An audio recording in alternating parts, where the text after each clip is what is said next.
A few weeks ago here on Q13, we were having a conversation on kids and weight.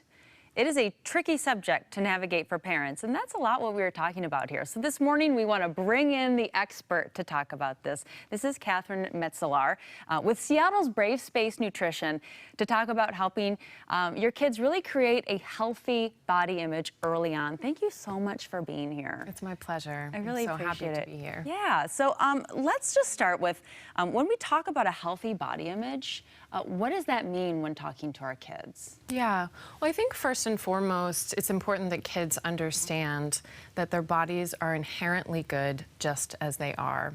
And then when we think about expanding on that definition, we want to be sure that the child isn't pursuing weight loss attempts, is able to handle maybe some discomfort or negative thoughts about their own body image and allow that to ebb and flow, that they're able to experience pleasure in their body that can show up in the form of movement.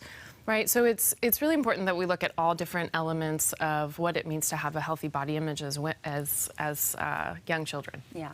I know that this is also a concern. I mean, what if a parent out there is thinking, you know, I want my kid to be happy in their bodies, but maybe I'm nervous about their health or well-being. How do you strike that balance? Is there a balance there? Mm-hmm. Well, I think I often operate and assume that parents are doing the best that they can, right? That their intention is to want to protect their children, they want them to be healthy, and oftentimes that shows up in the form of focusing on body size and weight as a means to health, when in fact we know in particular for children that we want to focus on the behaviors, the healthy behaviors that we know lead to long-term health. By focusing exclusively on their body size or on weight, we're really missing many parts developmentally that children need. So for example, understanding and focusing on their relationship with food and their relationship with their body. Now, when you mentioned some of those healthy behaviors, I know you were just naming some of those. Can we talk about those healthy behaviors that we should focus on versus some of the negative things that maybe we tend to hone in on? Yeah. So one of the areas could be to think about the kinds of foods that they're being exposed to. In particular, I'm a big fan of adding foods in rather than taking foods out.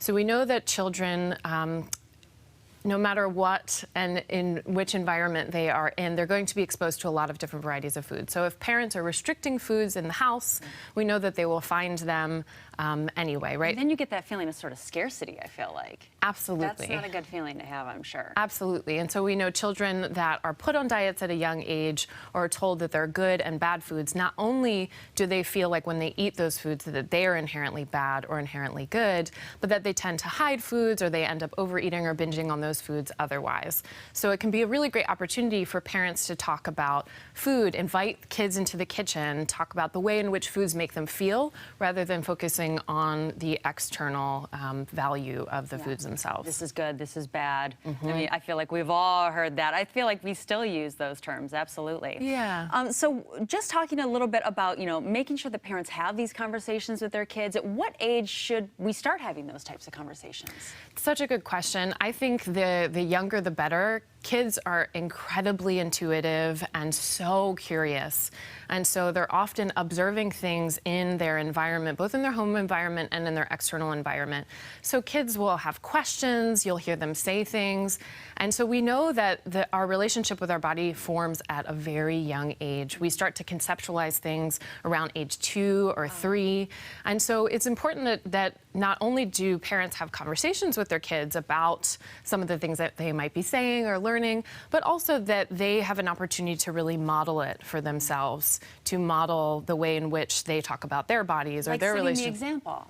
Absolutely. Absolutely. So, Katherine, if people maybe want more information from you, I know you have a great Instagram page that I love to follow, but what is your website where people can find you? Yeah, so it's just www.bravespacenutrition.com. Thank you so much for being here. You're welcome. I appreciate it.